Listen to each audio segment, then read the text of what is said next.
우리가 성탄절을 보내고요.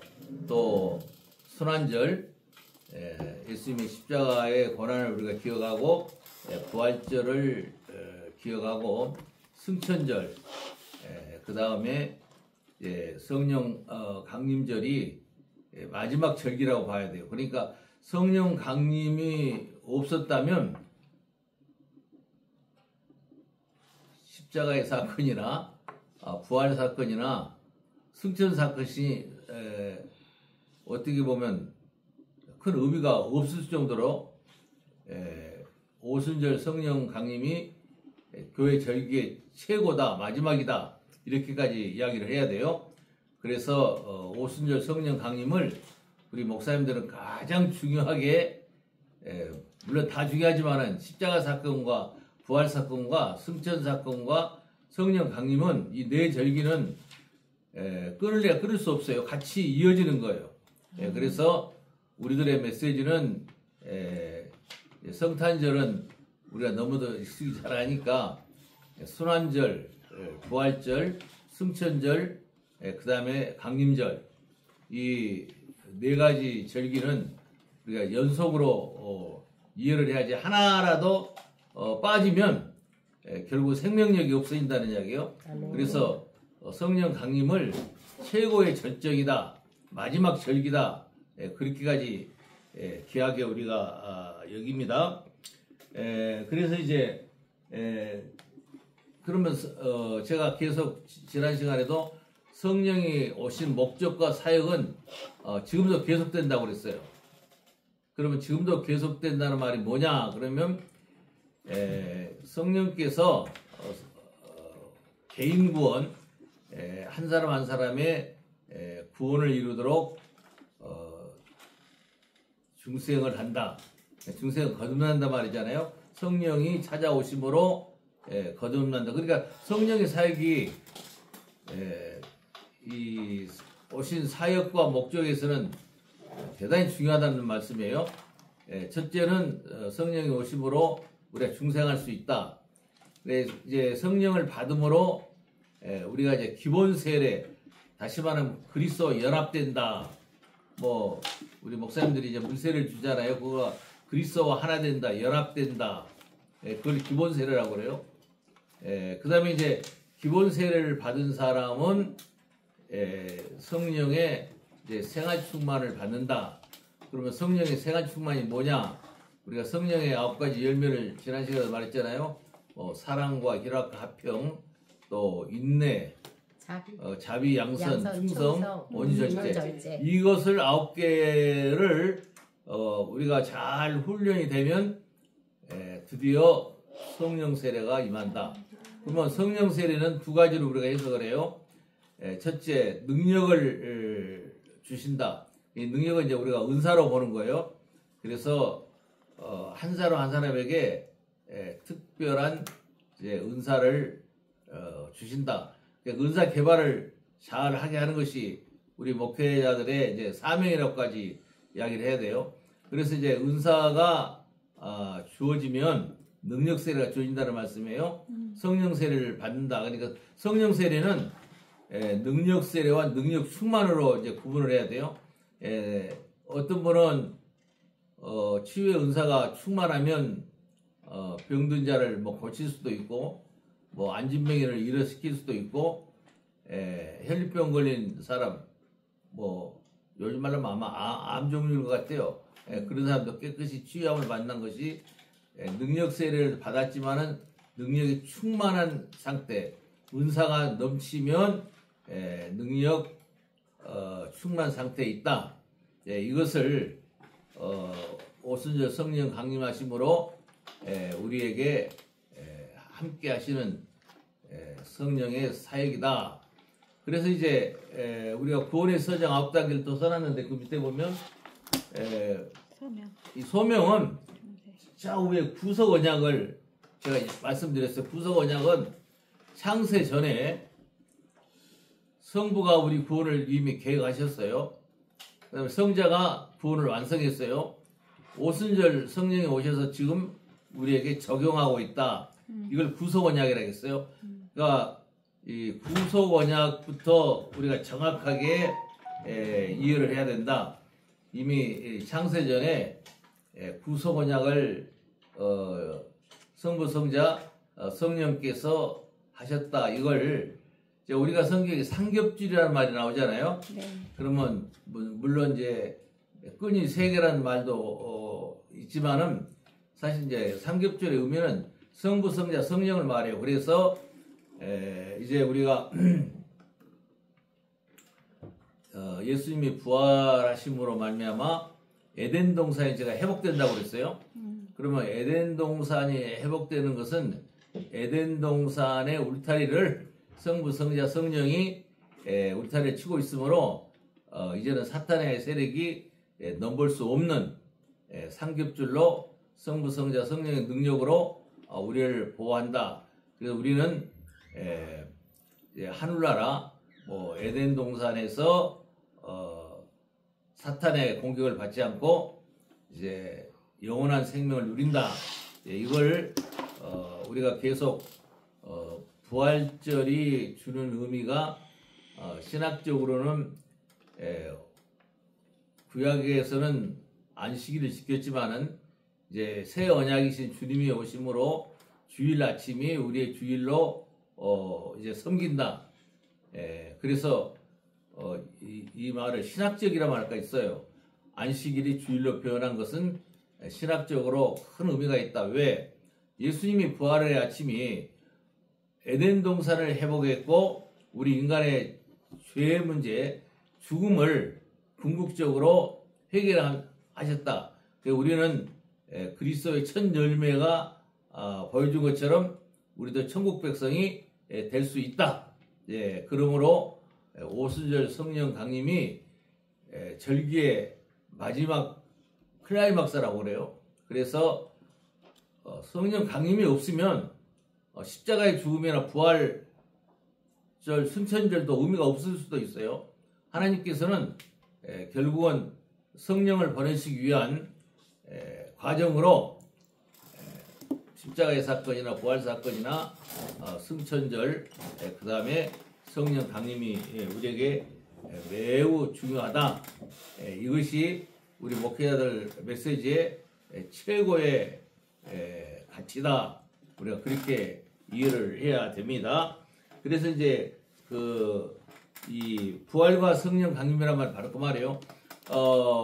부활이 결국은 뭘 가져오게 합니까? 성령 세례를 가져온다고요. 예수님이 부활하심으로 하나님 보좌 우편에 계심으로 성부에게 강구해서 성령을 이 땅에 보내주셨다. 그래서 성령을 어떤 때는 그리스도의 영이라고까지 해요. 그리스도가 보내심을 주셨다. 이제 그런 뜻이에요. 그래서 부활과 성령 강림은 아주 밀접한 관계다. 이건 떨어질 수 없는 관계다. 자, 봅시다. 책 봐요. 312페이지.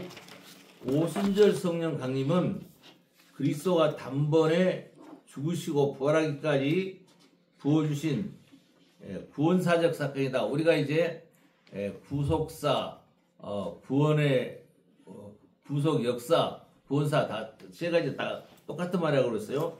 우리를 이제 구원시키는 다시 말해 성령이 오순절에 오셔서 구원의 계획을 성부가 계획하고 성자가 완성한 것을 이제 우리에게 적용하신다는 거예요.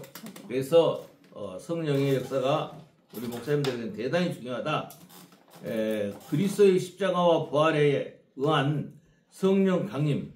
자, 부활 사건이 있고 십자가 사건이 있고 승천 사건이 결국은 오순절 성령을 보내기 위한 프로세스다, 과정이다, 이렇게까지 설명을 합니다.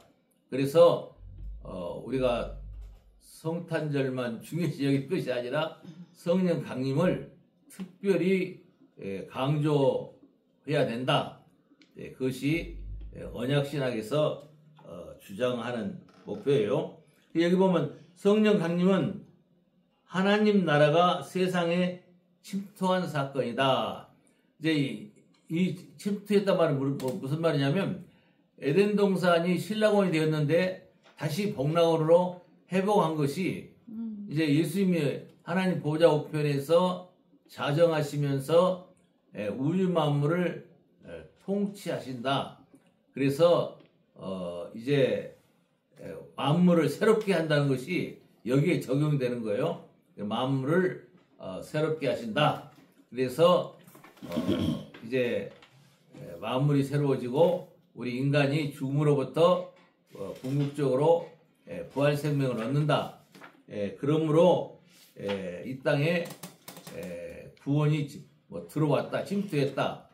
그래서 부활 사건도 중요하고 신천 사건도 중요하지만은 오순절 성령 사건이 결국은 십자가와 부활 사건을 마지막으로 종결한다. 그만큼 성령 강림을 중요시 여긴다. 이제 그런 말이에요.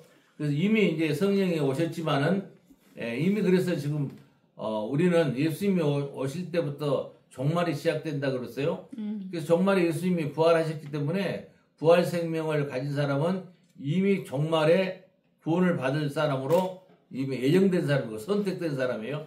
그래서 우리는 종말이 오히려 구원론과 꼭 앞선단 말은 좀 이상하지만은 종말과 구원론은 동일시한다. 똑같이 출발했다고도 할 수 있고 오히려 이 종말에 이미 들림을 받는 사람은 이제 사는 동안에 구원을 이루어간다. 그런 의미에서는 종말이 구원론을 앞서간다. 이 정확한 이해를 잘 해야 됩니다. 우리가 이제 행위 언약은 다 아다시피 창조 언약이라고도 그러고 선악과를 먹지 말라고 했는데 행위를 선악과를 먹지 안 했으면 영원히 구원받을 수 있을 거다. 그렇게까지 이야기하는데 그래야 첫 아담은 실패했지만 이 아담으로 오신 예수님이 에덴 동산을 회복했다는 그런 말로 우리가 이해를 해요. 그래서 창조 언약, 행위 언약의 실패를 제2아담으로 오신 예수님이 회복했다. 그래서 우리가 전하는 메시지의 핵심이 십자가 사건과 부활 사건 이 두 가지를 확신을 주는 역할을 오순절 성령이 하신다. 그래서 하나님 나라가 이제 이미 이 땅에 오셨다. 그래서 우리는 우리가 목회하는 것은 사실 하나님 나라를 이 땅에 세우는 거예요. 오순절 성령이 침투한 이 땅에 오신 목적이 하나님의 교회를 세우기 위함이란 말이에요. 그래서 우리 교회가 하나님 나라의 예표고 모형이다. 그래서 교회가 참으로 신성한 곳이 되어야 된다. 이제 그런 말씀이에요. 그래서 이제 세상에 침투했다는 것이 이미 세상에서 우리가 겉사람은 후패하지만 속사람은 이미 예수님 보좌에 가 있을 수도 있고 우리가 그러므로 하나님이 참 멀리 계신 것이 아니라 성령이 내 안에 있기 때문에 성령이 내 안에 내주하신다. 그런 말을 하심으로 우리 안에도 하나님 나라가 이미 우리 안에 시작되었다. 그래서 우리는 땅에서 하나님 나라를 세운다. 이런 목적으로 목회를 해야 된다. 그런 말이에요. 그 다음에 이제 물론 성령은 개인 구원, 그러니까 중생은 개인이 하는 거예요. 물론 교회가 이제 신앙 공동체로 구원받은 사람들이 모이지만은 성령의 역사는 한 영혼 한 영혼에게 하나님이 계획하신 영혼에게 침투한다. 들어오셨다. 그렇게 이해를 합시다. 그래서 여기서 종말론이 구원론을 이제 앞선다는 것은 조금 이해가 되죠. 종말은 이미 예수님이 오심으로 시작됐으니까 예수님이 부활하심으로 종말의 들림을 받는 성도들이다. 그래서 우리는 이미 종말을 통과하고 있는 사람들이다.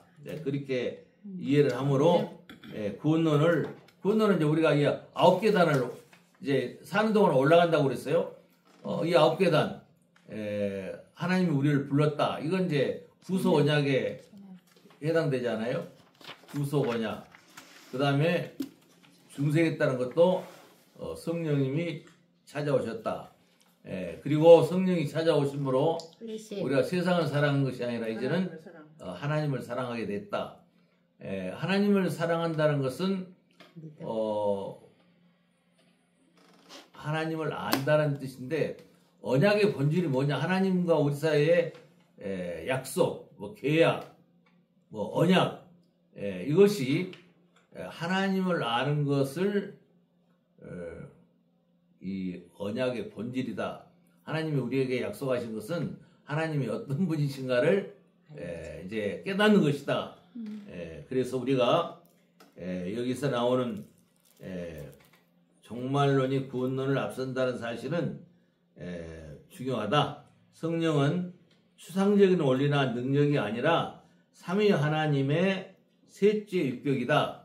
여기서 셋째 율격이라는 건 여러분 이제 구속 언약을 이해한다는 거예요. 성부가 우리 영혼 한 사람 한 사람의 개인의 구원을 계획하셨다. 그 계획하신 영혼들을 예수님이 보혈의 십자가로 대속하셨다. 이 대속 사건을 성부가 하신 일, 성자가 하신 일을 오순절 성령이 우리에게 지금 적용하고 있다. 이것이 가장 우리 목회자들에게 생명이 되어야 돼요. 이것이 뿌리가 된다. 그래서 성령으로 거듭남이 단지 부활을 준비하는 단계가 아니라 그리스도와 함께 일으킴을 받는 부활 생명의 자체다. 이제 우리가 그리스도가 부활 생명을 가지고 하나님 보호자 우편에 있는 것처럼 이미 우리도 부활 생명을 받았으므로 이미 종말을 통과할 수 있는 그리고 하나님 나라의 백성이 된다. 우리가 속사람은 이미 주님을 모시고 내 안에 계시기 때문에 이제 하늘나라를 경험하는 사람들이다. 그렇게 볼 수 있어요. 그 다음 페이지 보면 성령은 말세의 부활까지 연약한 육신을 돕는다. 뭐 돕는다는 것은 성부와 성자가 이루어진 것을 우리에게 돕는다. 뭐 적용한다. 그래서 임시적인 중개인이 아니라 뭐 부동산 중개인이 아니라 자기 중개료만 받으면 끝나는 사람인데 우리 성령은 그것이 아니라 거듭난 자 안에서 부활 생명을 넣어주시기 위해서 오신 분이다. 그러니까 우리가 이 9가지 계단을 뭐 제가 매 시간 강조를 해요. 그러니까 이게 왜 9계단을 강조하냐면 올라가다가 또 떨어질 수도 있어요. 그럼 다시 올라가야 돼요. 9계단 한 계단 한 계단을 우리가 잘 설명을 해야 된다. 그래서 여기 조금 보면 성령을 받아 거듭난 중생의 사건은 단지 현재의 구원이 아니라 미래의 부활을 앞당겨서 경험한다. 우리가 성령 세례를 받는다고 그러잖아요. 그래서 우리가 성령 세례에서 두 가지로 보자는 거예요. 능력 세례, 어떤 은사를 우리에게 주시고 그 은사가 충만해지면 하나님 나라의 확장을 위해서 우리가 쓰임을 받는다. 어떤 사람은 치유 은사도 있고 어떤 사람은 뭐 기도의 은사가 있고 예언의 은사가 있고 수시의 은사가 있고 각자 하나님이 능력 세례에 따라서 능력 충만한 상태가 된다. 이걸 우리가 설명하고 가르치는 것이 우리 목사님들이 가장 귀한 책임이다.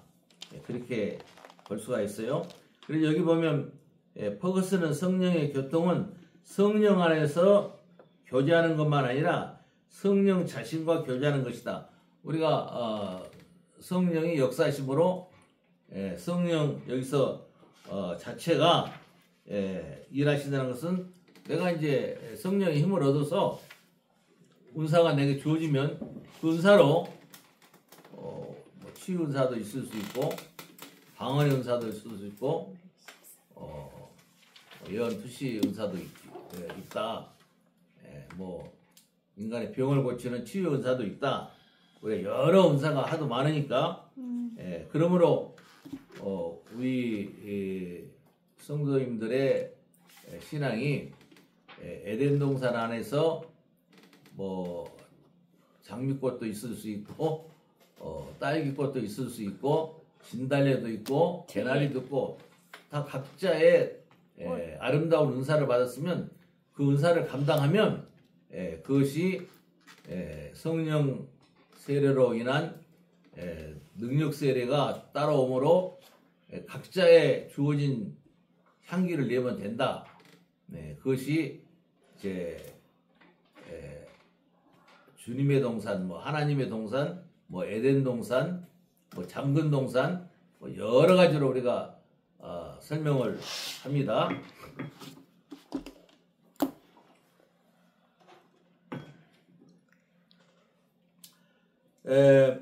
그 다음에 이제 보면 마지막 문장 그리스도는 새 언약을 성취. 새 언약은 이제 제가 시작의 언약은 창세기 3장 15절이라고 그랬어요. 여인의 후손이 사단의 후손의 머리를 상하게 한다. 다시 말하면 이미 주님이 오셔서 사탄의 머리는 상했지만은 마치 낙지 발이 움직이는 것처럼 사단이 지금도 우리를 낮은 터를 넘나들어서 우리를 넘어뜨리려고 한다. 이것이 이제 시작의 언약이에요. 네, 보존의 언약은 이제 노아를 통해서 노아의 가족 노아와 7 식구들 합 8 식구를 구원했다. 다시 말하면 이제 더 이상 물로 홍수로 인간을 벌하지 않겠다라고 하는 것이 이제 홍수 사건이고 그 약속을 무지개 언약으로 우리에게 보여 주셨다. 그 다음에 제가 이제 언약이라고 하는 것은 짐승을 잡아서 쪼개서 보혈의 피가 주님이 흘렀듯이 짐승의 피가 흐르는 그러니까 이제 짐승의 새나 짐승의 피라는 것은 결국 구약은 제가 예수님을 예표한다. 예수님의 모형이다. 예수님의 그림자라고 그랬어요. 우리가 쉽게 말하면 뭐 에덴 동산에 쫓겨날 때 가죽옷을 입혔다. 그러면 짐승을 잡아서 가죽을 벗겨서 말려가지고 가죽 옷을 입으면 엉겅퀴나 돌밭에 넘어져도 상처가 나지 않는다는 의미로 이제 가죽옷이 그리스도의 보혈의 피로 나를 감싸준다는 의미로 그리스도의 오심을 말하는 모형이나 예표나 그림자로 뭐 해석한다. 이것을 예표론이라고 그랬어요. 우리는 이렇게 구약의 전체 이야기를 오실 주님의 모형이나 예표나 그림자로 해석하는 것이 전체를 다 해석할 수는 없지만은 성경의 핵심을 구약의 핵심을 그리스도의 예표로 해석을 해야 된다. 그것이 우리 언약신학에서 주장하는 특별한 의미예요. 그래서 새 언약까지 이제 보존의 언약은 노아와 또 아브라함에게는 약속의 언약이죠. 노아 대대 후손에게 하나님이 약속하신 땅을 주겠다. 또 후손에게 뭐 축복하겠다. 그래서 아브라함과 이삭과 야곱, 이 요셉, 그 다음에 모세, 그 다음에 뭐 여호수아와 갈렙, 이런 이제 사사들, 또 왕들 이렇게 줄을 서는데 이것이 다 아브라함의 혈통이다. 우리가 그렇게까지 이야기하는데 그리스도는 새 언약을 성취하시고 그리스도의 보혈의 피로 이제 구원받는다는 것을 이미 구약에서 예표나 모형으로 보았던 분이 십자가에 성취했다는 거예요. 승천하셔서 성령을 보내셨다. 교회는 성령을 받아 하늘에 앉아서 하나님의 영광을 바라본다. 이것이 좀 어려운 해석은 사실이에요. 우리가 성령 세례를 받고 하나님의 세미한 음성을 들으면 이미 내 안에 주님이 계신다, 내 안에 성령이 역사하신다. 그러면 이미 나는 하나님 나라의 백성으로 살고 있다는 뜻이에요. 그래서 겉사람은 이 땅에서 먹어야 살고 이 땅에서 사는 날 견뎌야 되는데 영혼은 이미 하나님 나라의 삶을 누리고 있다. 그래서 겉사람과 속사람을 우리가 설명을 합니다. 여기 보면 성령을 받아 하늘에 앉아서 성부 하나님이 성자 하나님이 하나님 보좌에 있는 것처럼 우리가 그분과 연합되었다, 하나가 되었다. 그러니까 기본 세례를 받을 때 이미 그리스도와 연합된 거예요. 우리는 성찬식을 할 때 제가 자주 말씀 드리는데요. 성찬의 떡과 이 포도즙, 우리 보수신앙에서는 포도주라고 안 하고 포도즙으로 이야기합니다.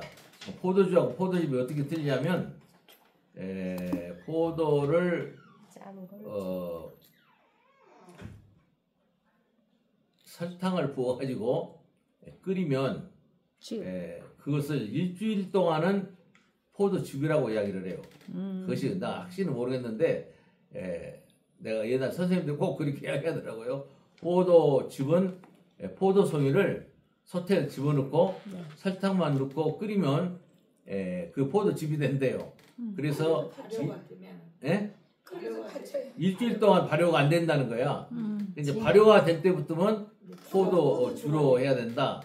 근데 이제 우리나라는 사실 포도가 나오지 않으니까 곤란해. 그런데 유럽은 이제 다른 나라에서 수입해가지고 와서 포도를 아무 때나 쓸 수 있으니까 포도즙이란 말이니까 우리가 그레이프 주스라는 것은 그레이프는 이제 포도를 말하는데 주스는 즙을 말하고 와인 그레이프 와인은 포도주를 말해요. 그런데 이제 이 언약신학이나 보수주의자들은 포도주라고 하면 안 된다고 그러더라고. 포도즙으로 해라. 그래서 성찬식도 가능하면 포도를 끓여가지고 직접 주는 것이 좋다. 그렇게까지 아주 특별히 가르치는 걸 제가 기억하니까 우리 목사님들도 성찬식 할 때 우리는 포도즙을 드립니다. 근데 또 실제로 포도 주인데 그것이 좀 갈등은 돼요. 사가지고 주는 거는 다 포도주잖아. 의미는 그리스도와 연합이니까. 어? 즉 의미는 즉 포도주든 하여튼 이 언약 전통에서는 성찬식 포도즙으로 아주 강조를 해요. 그래서 어디 가든지 포도를 냉장고에다 넣어놓으면 그거 안 썩을는지 모르겠는데 안 썩어요. 포도즙으로 해라 뭐 그렇게 이야기하는데 포도가 항상 있는 데는 그렇게 할 수 있지만은 그래서 아주 이 언약 신학이 그러니까 보수 신학이라고 언약 신학 사실 근본주의예요. 성경 그대로 믿자. 그러니까 성경 자체가 포도즙으로 번역해야 된다 그런데 지금까지 다 포도주로 뭐 우리 말에는 해놨어요. 모세는 수건을 덮고 하나님을 만났지만 아들 예수는 수건이 필요 없다. 하나님 집에서 아들. 모세는 상환이고 예수님은 아들이다. 이제 이런 말이고. 그다음 새 언약은 이제 여섯 번째 에레미야 31장 31절에 새 언약이신 그리스도가 오신다. 그걸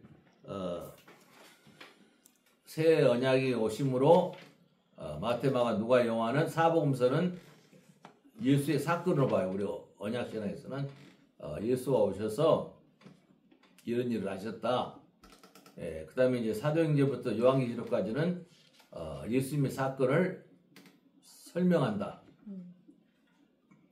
단순하게 우리 목사님들이 꼭 이해할 것은 구속 언약, 행위 언약, 은혜 언약. 은혜 언약의 6부리에서 시작의 언약은 아담과 하는 언약이죠. 여인의 우선을 상하게 한다. 노아의 보존의 언약, 아브라함의 약속 언약, 대대손손 축복하고 땅을 주시겠다. 그 다음에 율법 언약은 이제 모세를 통해서 10계명을 주셨는데 우리는 10계명을 다 지킬 수 없지만은 예수님이 완성했다는 말이 10계명도 다 완성하심으로 우리를 이제 대속하셨다. 그래서 다윗의 혈통을 따라서 예수님이 이제 오신다. 그래서 그걸 왕국 언약이라고 해요. 왕권이라고도 합니다. 왕국 언약, 왕권을 다윗의 후손에게 주었다. 그래서 다윗의 후손으로 그리스도가 오셔서 이제 새 언약을 세우셨다. 새 언약을 이제 설명하는 것이 마태, 마가, 누가, 요한이다. 사도행전부터 계시록까지는 한마디로 사복음서, 더 나가서는 구약의 예표를 완성했다. 그래서 이제 우리는 하나님을 아는 것이 언약의 본질이다. 그러니까 하나님이 원하시는 것이, 하나님이 가장 귀하게 여긴 것이 결국 언약이라는 거, 하나님과 우리 사이에 맺은 언약이다. 제가 언약은, 그럼 언약이란 뭐냐면 예수 그리스도의 피로 맺은 약정이다. 우리 목사님들 그건 아주 이 성찬식 때나 설교 때 결국은 언약의 핵심이 예수 그리스도의 피로 맺은 약정. 약정은 꼭 지켜진다는 뜻이라겠어요. 본드란 말인데 꼭 지켜진다. 그러므로 언약은 하나님을 아는 것의 본질이다. 하나님을 아는 것이 언약의 본질이다. 이제 더 나가서는 하나님께서 주권적으로 행하시는 예수님의 보혈의 피로 약정하시고 그것을 명세, 틀림없이 지켜진다. 명세고 우리에게는 헌신이 딸라야 된다. 이제 그렇게 이야기를 합니다. 그래서 여기서 계속 그 315페이지 보면 넷째 줄에 오순절 성령의 강림은 그리스도가 죽으시고 승천하신 결과다. 이 말이 굉장히 중요합니다. 결국은 부활 사건이 왜 있었느냐, 십자가 사건이 왜 있었냐 그러면 오순절 성령을 보내주시기 합니다. 그럼 성령이 지금 우리에게 오셨어요. 적용하신다는 거예요. 성부가 계획한 것을, 성자가 완성한 것을 성령이 지금 적용한다. 아멘. 그래서 이 말을 언약신학에서는 아주 가장 기본으로 봐요. 오순절 성령의 강림은 그리스도가 죽으시고 승천하신 결과다. 그래서 성령 강림을 언약신학에서는 오히려 최고. 성탄절보다 더 기쁘게 축하를 해야 된다. 아멘. 그런데 우리가 참 성령 강림절은 오순절이니까 오순절에 이런 거죠. 예수님이 40일 동안 십자가에 죽으신 후에 승천하시지 않고 성령의 역할을 감당하시기 위해서 제자들에게 나타나시고 또 시간과 공간을 초월해서 에마오로 가서도 만나주시고 또 예루살렘 성전에서도 만나주시고 심지어는 갈릴리 해변에서 물고기 잡는 베드로를 만나주셨다. 그런 의미로 우리가 해석을 하는데 그 부활하신 목적이 뭐냐? 승천하신 목적이 뭐냐? 그 오순절 성령을 보내서 우리를 구원하시기 위함이다. 아멘. 그래서 성령이 오신 목적에서 목적과 사역은 지금도 계속되지만은 성령이 행하신 일 중에서 성경의 계시는 다 끝났다. 근데 여러분 목사님 중에서 계시 하나 받아가지고 내가 보고 네가 보고 막 올리자 그러면 성경이 몇 번이 불어날지도 몰라. 그러니까 계시는 끝났다고 해요. 그러나 오신 목적과 사역은 지금도 계속된다. 좀 어렵지만 해석을 잘해야 돼요.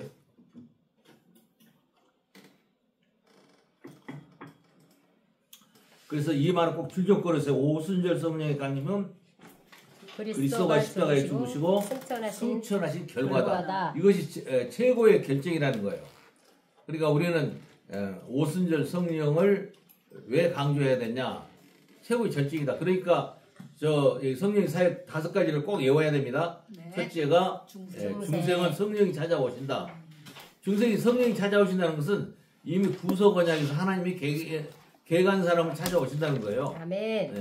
그래서 성령이 찾아오신다는 것은 구속 언약의 계획을 또 성자가 십자가의 죽으심을 우리에게 적용하기 위해서 오셔서 중생을 시킨다. 다시 깨닫게 한다. 이제 하나님의 계획으로 택함을 받은 사람 이제 깨닫게 한다. 그래서 그런 사람을 중생하고 이제 회심했다. 이제 세상보다는 하나님을 사랑한다. 그런 사람이 믿음이 있다. 그러니까 여기서 믿음은 결국은 고난주간, 순환절과 부활절과 승천절과 오순절 강림을 바로 믿는 사람을 우리는 믿음이 있다고 봐야 돼요.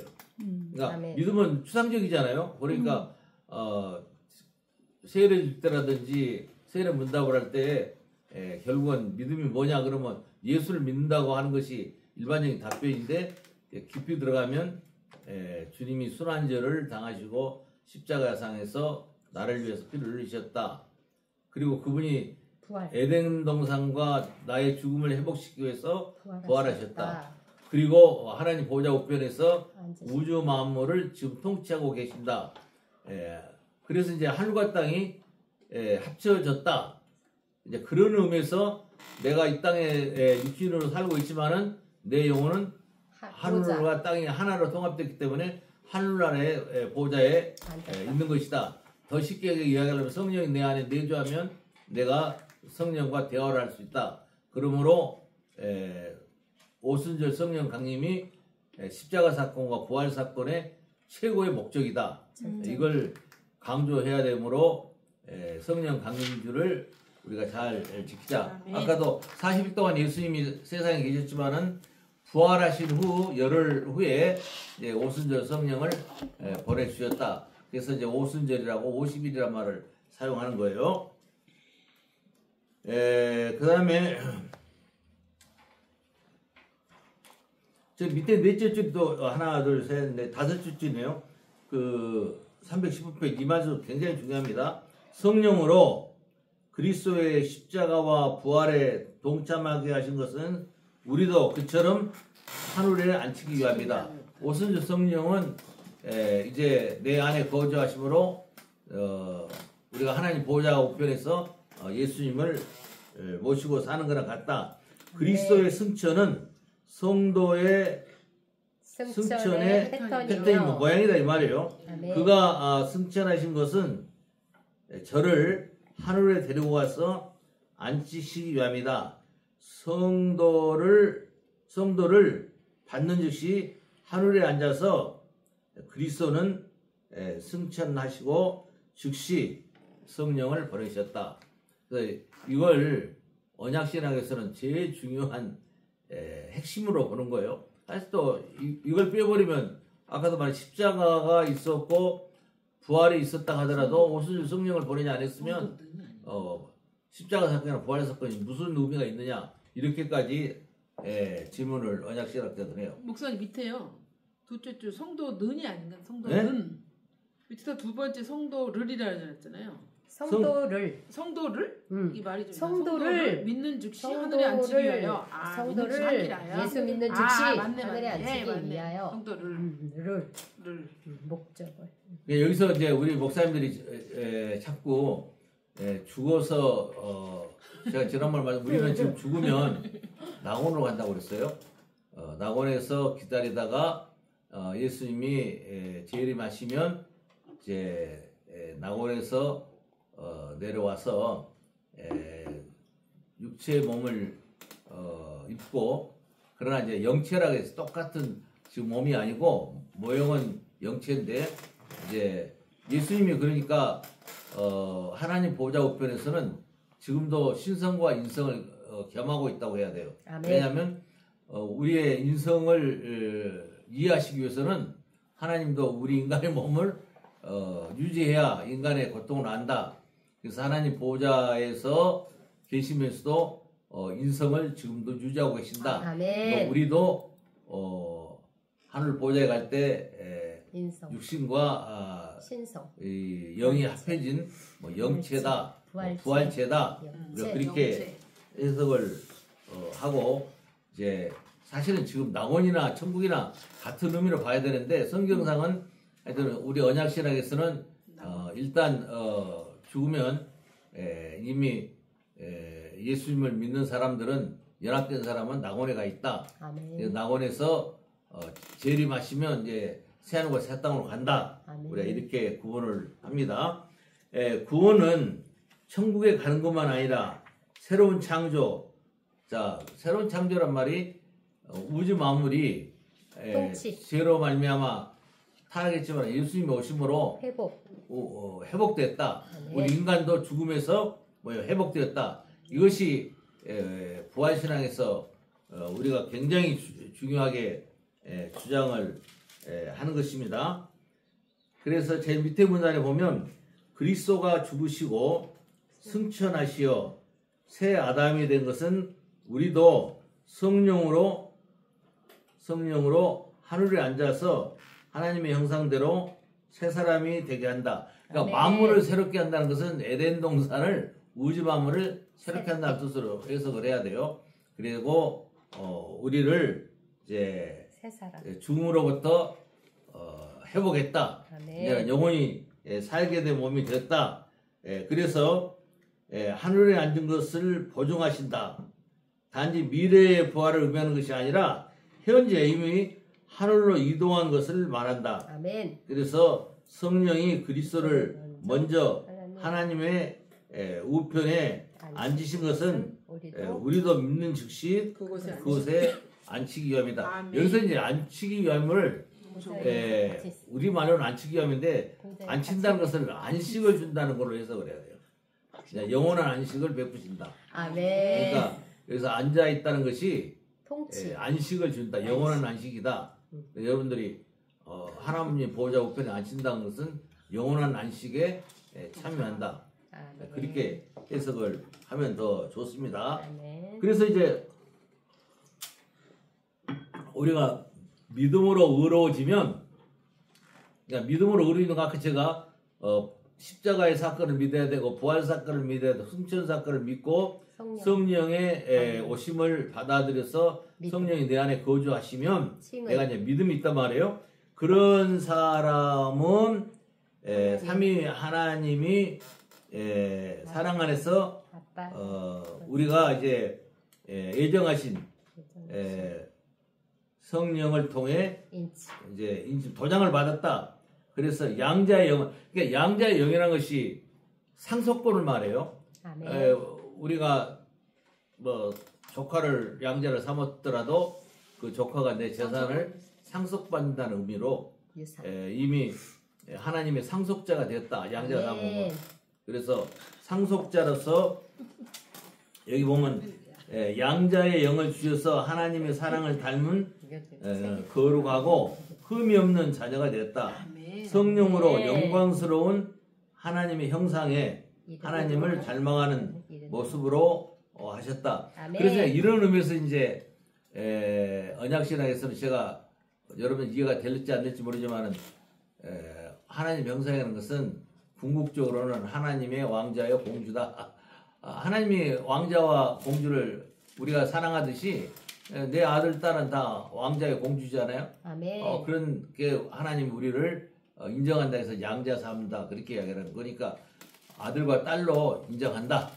그래서 어떤 어려움이 오더라도 나는 아들과 딸이다. 그렇게 희망을 가지기를 바랍니다. 그래서 그 밑에 문단 317페이지예요. 성령은 하나님을 아버지로 알게 하는 양자의 영이시다. 그러니까 우리가 하나님의 아들과 딸로 입적되었다는 말이에요. 시장에서는 성령에 대한 묘사 중에서 가장 풍성한 이름이 내가 양자됩니다. 내가 하나님의 아들과 딸로 인정받는 것이다. 이것이 최고의 기쁨이다. 이제 그런 말이고 마다들은 예수님이 되지만은 우리들은 이제 동생. 사람이다, 자녀다, 장녀다 뭐 그렇게 해석을 하면 좋겠어요. 그 다음에 조금 넘어가서 어디를 보냐면 323페이지 보면 흙에서 하늘의 형상으로 이제 우리가 육체는 흙으로 가지만은 그리스도의 부활에 동참 흙에서 하늘의 형상으로 나와요. 흙에 속한 형상이 하늘에 속한 형상되게 하는 것이 성령의 주된 사역이다. 자, 무슨 말인지 알겠죠? 하늘에 속한 형상되게 우리가 이 땅에서 살았지만은 성령의 역사로 말미암아 내가 하늘나라의 속사람이 하늘나라의 백성이 된다. 이게 성령의 주된 사역이다. 성령으로 부활한 몸을 하늘에 속한 몸이니 성령을 통해 그리스도와 함께 하나님 우편에 앉은 것은 썩지 않는 새로운 몸을 가리킨다. 성령을 받으면 겉사람은 썩지만 여기 나오네요. 속사람은 썩지 않는다. 그러니까 영혼은 영과 혼은 하나님 나라에 가 있다. 썩지 않는다. 우리는 그렇게 이야기를 하면서 이제 325쪽을 봅시다. 성령의 사역은 아까 지금 성령의 사역이 저 5가지라고요. 제일 처음에 중생시킨다. 기본세를 받게 그리스도와 연합된다. 성령의 생활 충만으로 믿음을 성령의 9가지 열매를 맺으면 능력세를 줘서 은사를 받는다. 은사가 충만하면 이제 놀라운 역사가 일어난다. 베드로가 안진병을 일으키듯이 우리에게도 그런 은사, 방언의 은사, 치유의 은사, 지금도 은사들은 계속된다. 우리가 그렇게 해석을 합니다.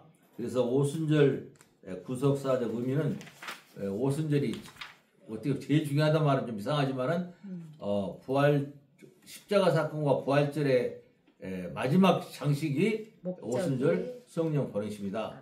그렇게 우리가 생각을 안 했으면 오늘은 이제 생각을 바꿔야 돼요. 오순절 성령으로 말미암아 우리가 회복되고 새로운 하나님의 양자가 됐다. 아멘. 그것이 우리에게 참으로 중요하다. 아멘. 그래서 이제 320에 성령세례가 나와요. 이 성령세례가 2개 살아요. 능력세례와 능력충만.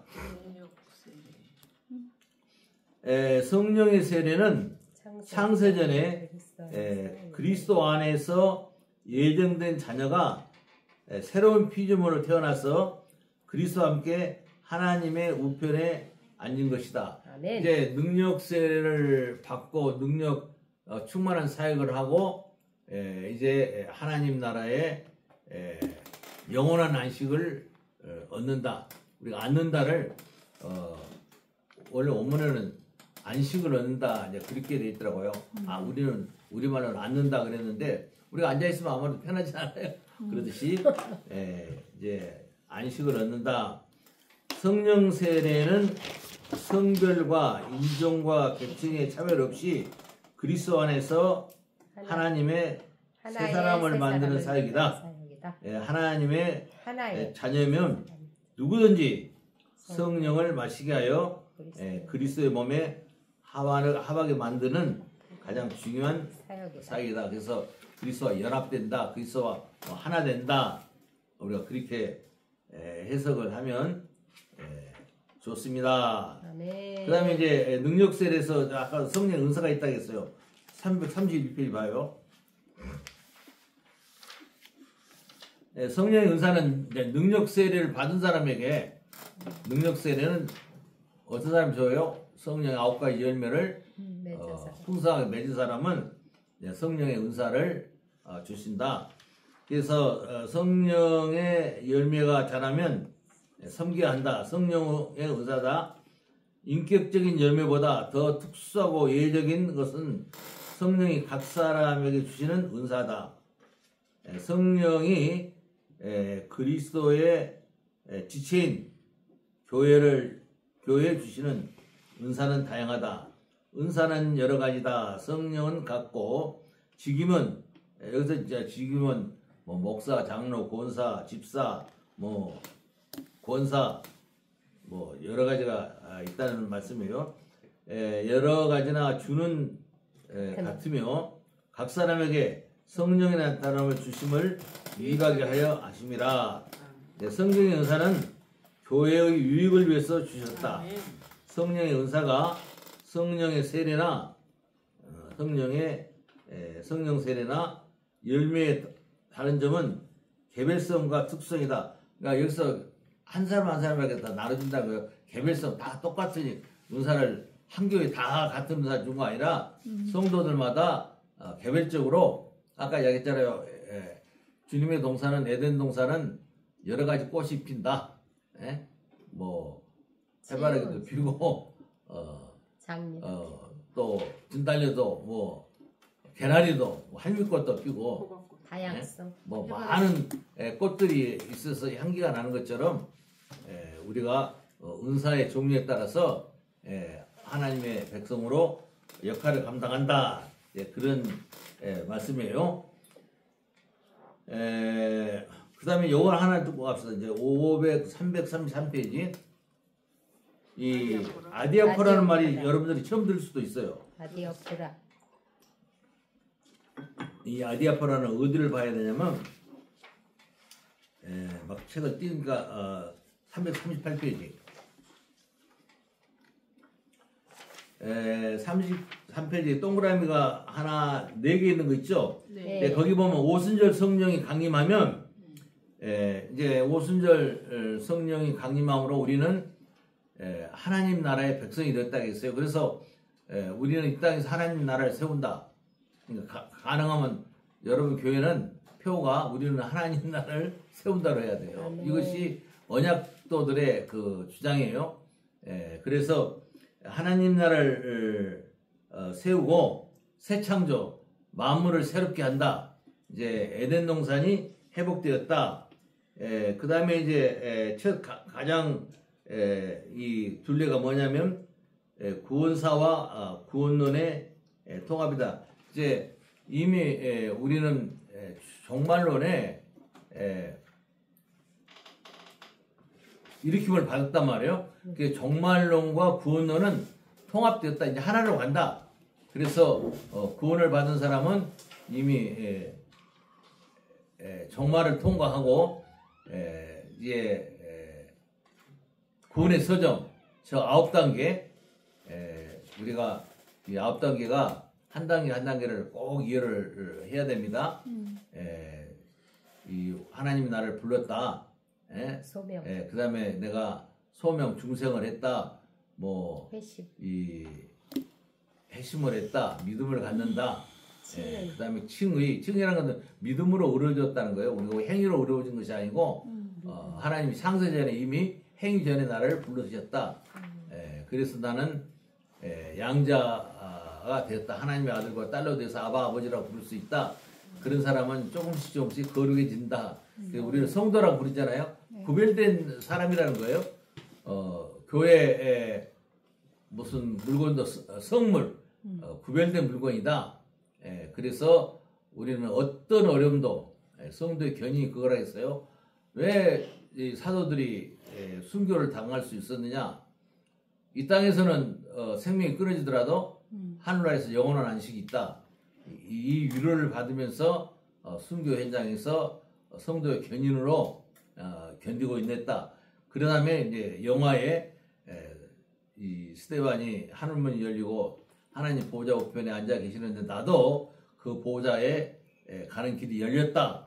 이렇게 생각을 하면 제일 가해가 뭐냐면 성령의 중생. 그 다음에 이 기본 세례가 성령의 거듭남은 그 다음에 성령의 열매는 성령의 9가지 열매를 말해요. 그 다음에 이 사람들을 뭘 준다고요? 성령의 은사. 능력 세례를 받으면 은사를 주고 그 은사를 잘 개발하면 성령의 능력 충만한 상태가 된다. 그런데 가장 가운데가 이제 뭐라고 써놨냐면 아디아포라고 써놨어요. 이 말이 뭐냐면 성경에 없는 제도 예를 들어서 이 먹는 음식을 물론 이제 구약에서는 뭐 네 발로 다닌 짐승, 두 발로 다닌 짐승을 나눠서 이제 식해서 먹었는데 신약에 와서는 다 하나님 주신 거니까 먹는 것에는 구별이 없다. 뭐 술을 먹어서는 안 되겠지만 이런 이제 분별할 수 없는 것을 아디아포라라고 그래요. 그러니까 우리가 이것 가지고 싸워서는 안 돼. 어떤 사람은 찰밥만 먹고 어떤 사람은 생식만 먹으면 너 왜 그러냐고 그렇게 따지지 말라는 거예요. 그렇게 애매한 것은 그냥 놔둬라. 이걸 이해하면 아디아포라로 가지고 바울과 베드로가 이 할례를 해야 되냐 안 되냐 또 우상 음식을 먹었냐 안 먹었냐 이거 가지고 논쟁이 있었잖아요. 근데 그거는 그렇게 할 필요 없다는 거예요. 왜냐하면 가장 중요한 믿음의 임무는 계속 말씀드렸지만은 그리스도의 십자가 사건과 부활 사건과 승천 사건을 믿으면 오순절 성령이 오셔서 나를 하나님 백성으로 성장케 한다.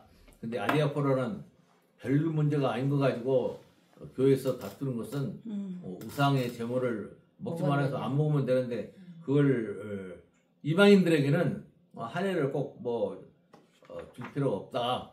이제 새 언약으로 다 구원받았다. 구약적인 제도를 이방 사람들이 꼭 다 지켜야 되느냐? 근데 그건 아니다는 것이 아디아포라의 주장이에요. 그래서 이 중립 가운데 있는 것은 빡빡 우기지는 말고 잘 받아들여야 된다. 그것을 아디아포라라 좀 어려운 말인데 이런 거 가지고 초대교회가 분쟁이 일어났어요. 할례를 꼭 받아야 된다. 이방에 가서도 또 우상숭배가 너무 심하니까 우상숭배를 하면 안 된다. 자, 시계가 지금 갔네요. 벌써 교수님 몇 시 와요? 네, 20분 전에 곧 오신다고 했으니까 15분 20분 오죠? 지금 마시셔도 돼요. 기도합시다. 하나님 감사합니다. 이렇게 성령의 오신 목적과 사역이 우리의 구원을 완성하시고 우리를 하나님 나라 보호자 우편에 앉게 하시는 영원한 안식을 주는 그 축복을 우리가 경험해서 우리 양들을 올바로 잘 가르치는 우리 신실한 목사님들에게 축복해 주시고 마지막 한 시간도 하나님 함께 인도하여 주시고 동행하여 주시고 가는 길도 주님 지켜 주시옵소서. 아멘. 예수님의 이름으로 기도합니다. 아멘. 아멘. 아멘.